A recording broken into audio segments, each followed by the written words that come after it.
And we had a couple of related questions that I think you touched on a little bit about, what's going to happen to doctors' salaries, how are we going to make sure under Medicaid that people have access to their doctors, which I think is related to the salary question. Can you talk about what can Congress actually address in the health care reform bill? Can they do everything? Are they going to touch on everyone? Or is it really, how are they going to do that? Well, maybe I'll start out, if I understand at least maybe part of the question. Going back to these patient-centered medical homes, some of the demonstrations are going to be with low-income Medi-Cal in our state and Medicaid populations.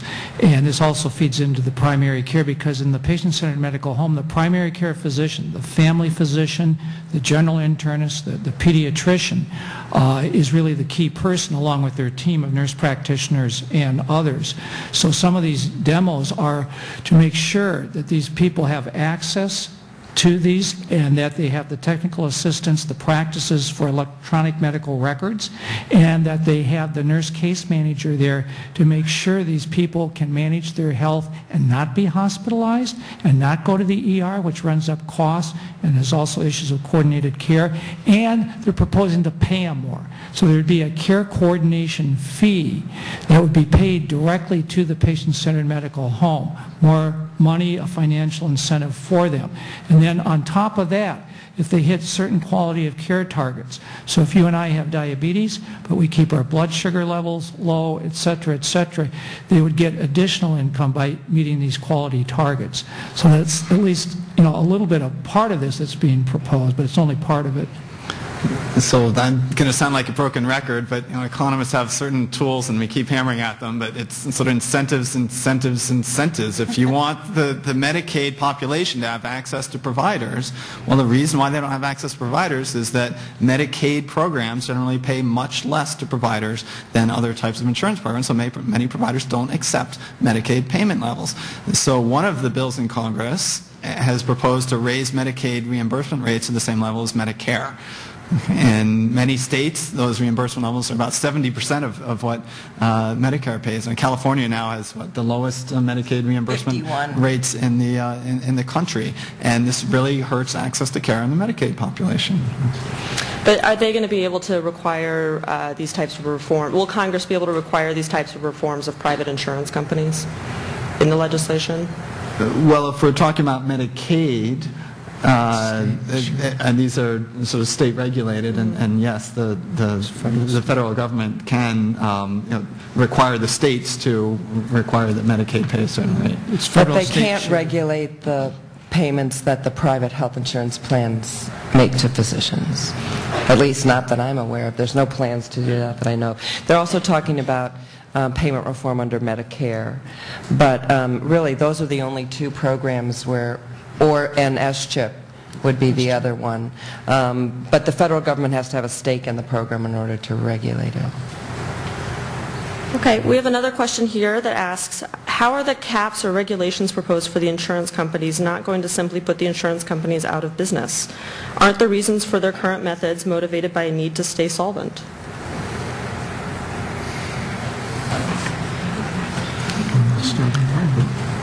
I want Will to talk about reinsurance.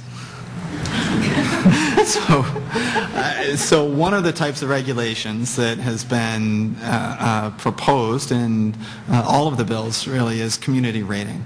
So requiring insurance companies to charge the same premium to all individuals regardless of their health status.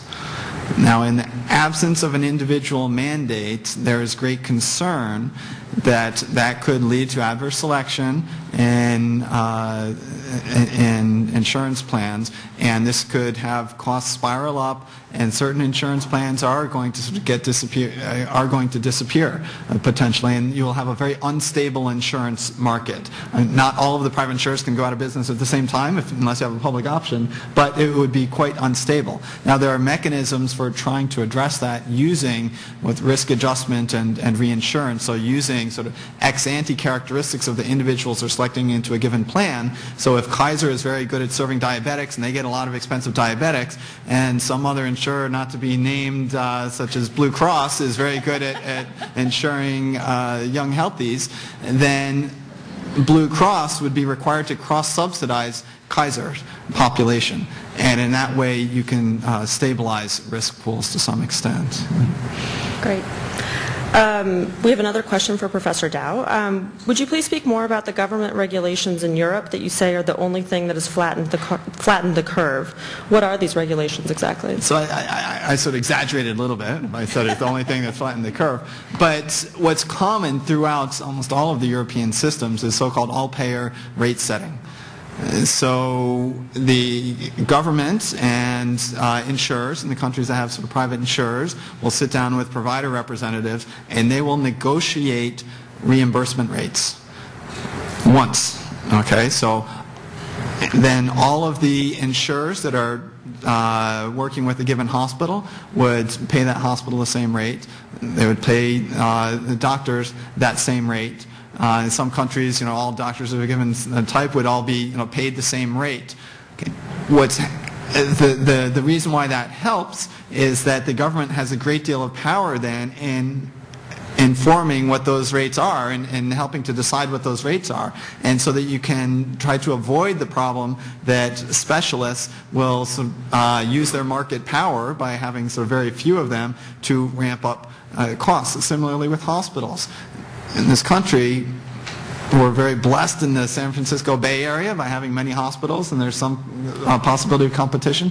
Most of the country, there's actually very little competition among hospitals. Hospitals have a great deal of market power, and they believe that their mission is to provide the best health care possible, which is terrific, but they're not really taking cost effectiveness into account, and they're not really taking cost pressures into account, because they can tell the insurance company, fine, leave me out of your network and see how many people choose your insurance company next year.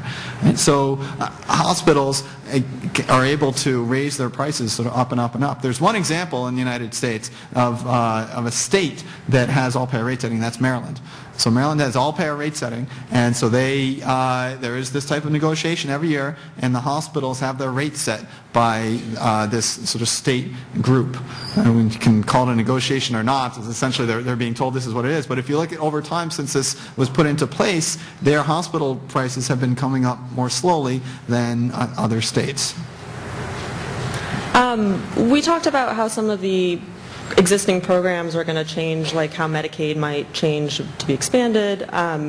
We didn't really talk a lot about how CHIP might change, the Children's Health Insurance Program. Do you know what would happen to it under this legislation? I don't. I think there are different proposals to actually expand that as well, but I don't know. There doesn't seem to be. CHIP was just renewed and expanded, so I don't know if there's that much pressure to change it since it just literally, that was one of the first things the Obama administration did, was to renew and expand that program. Yeah, I haven't seen anything that anyone's planning on changing it particularly. Would it just go away? No, No. it would It would stay the same. It would stay. Yeah. It would stay. Okay. Yeah. Well, because I think in the House bill there was it was almost envisioned to go away. Is that incorrect, or? Well, the thing is with S-CHIP is that most of the families who have children in S-CHIP are working. So if there were an employer mandate or there were an exchange that they were eligible to go into, that would be for the whole family. And so what could happen is the need for the program would go away. Okay.